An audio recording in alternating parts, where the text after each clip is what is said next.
Fight fans all over the world, it's Daddy P with Slap Happy Gorilla Podcast. What?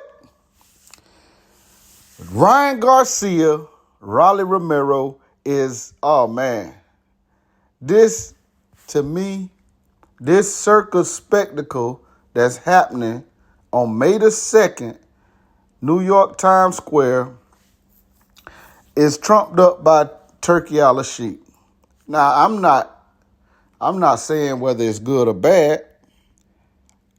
It just seems to me that Turki Al-Sheikh sees what boxing is at the current time. And he's cashing in on the fact that the sport needs casual fans. And he's drawing them in. He's baiting them in. And, honestly, that's not a bad thing. It's still yet to be seen if Turki Al-Sheikh is good or bad for boxing, because we have to see, I guess, overall his impact on the sport. But for right now, hey, I'm going to just enjoy the ride because these spectacle fights all lead up to fights that boxing fans want to see, And Turki Al-Sheikh has measured that. That's what it looks like. Ryan Garcia and Rolly Romero headlining a card. Come on, man. But it's for that Cinco de Mayo weekend. It makes for a big show for Cinco de Mayo weekend. Nobody really wants to see Canelo Alverez fight William Scull. A lot of Canelo Alverez fans are probably excited to see Canelo become two-time undisputed in the same weight class. But the fight itself, a lot of people not excited for it. So what does Turki Al-Sheikh do? He makes a weekend of it. I mean, honestly, that's not too bad. It's brilliant.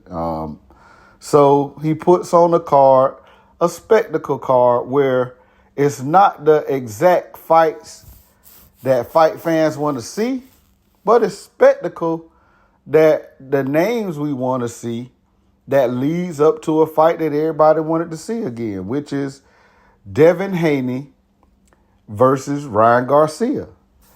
Fight fans wanted to see that rematch ever since Devin Haney got beat up and drugged by Ryan Garcia and then found out that, he was partaking in performance-enhancing drugs. Well, he didn't get suspended directly for that, but he got suspended because he didn't come forth with, what he was using. So he ended up getting suspended. They had this big back and forth lawsuit and everything. But now everybody was telling Devin Haney, hey, man, get it back in blood. So they're on the way to fighting again. But before they fight, they got a set of tune-ups, if that's what you want to call it. Now, Rolly Romero, to me, is a tune-up for Ryan Garcia, and no disrespect to Rolly Romero. But Devin Haney really got the brunt end of the stick because Jose Ramirez, while he's coming off a loss, hey, he's a tough customer, a tough out for any night of boxing. And Devin Haney coming back with all of these questions that are not answered. I don't know, man. I personally myself favor Devin Haney in the fight, but it's still, like I said, it's a lot of questions that's not answered, concerning Devin Haney. But this is a spectacle, man. And so you got Devin Haney, Jose Ramirez, and the guy you want to see Devin Haney fight again, which is Ryan Garcia, and he's fighting Rolly Romero. That is a spectacle to me. And you also, on top of all of that, got Arnold Barboza, the guy who beat Jose Ramirez, is fighting Teofimo Lopez. These are all names you want to see on the card. I mean, probably not in that distinct matchup, but that's what you want to see on the card. So, but honestly, Teofimo Lopez, Arnold Barboza, that's a decent fight. Jose Ramirez, Devin Haney, that's a decent fight. And the big spectacle, Ryan Garcia, Rolly Romero. Now, I heavily favor Ryan Garcia in this fight. To me, Garcia is the more talented guy.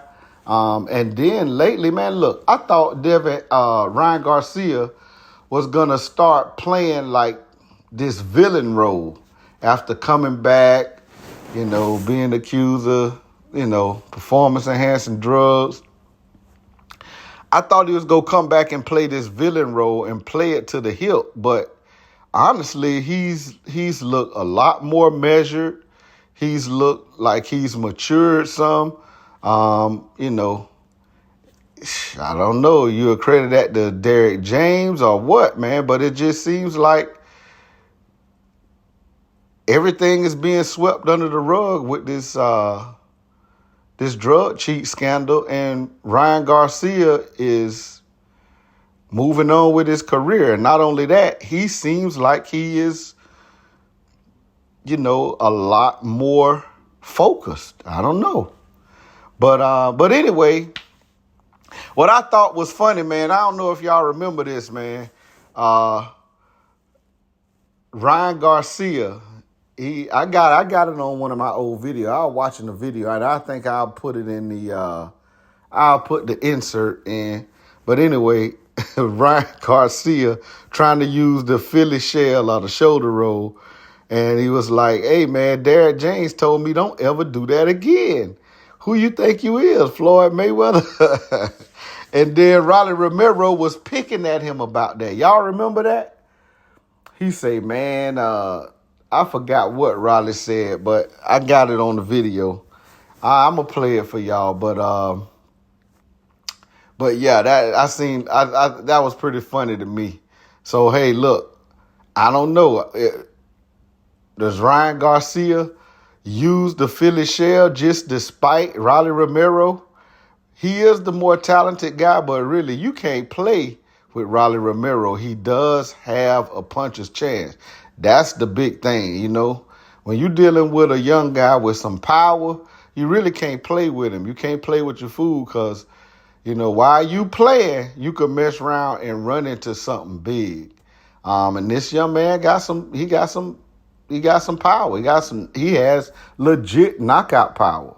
But y'all tell me what y'all think about this spectacle, about this weekend, about these matchups.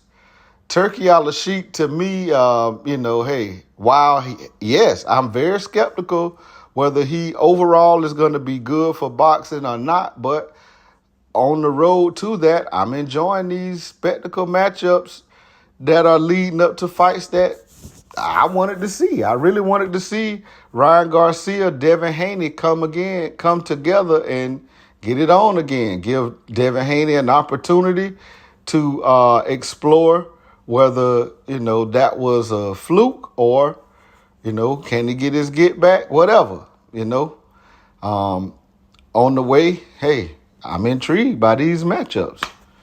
But y'all tell me what y'all think, man. This Daddy P. Like, hate, comment, subscribe to the channel. Hit that bell icon so you can be notified every time it go down. This Daddy P. A bit more of a shoulder roll. Is that something you got from Derek? Derek told me never to do that. He's like, don't do that shit. I hope he don't try to do that shoulder roll shit again. That's all I can say.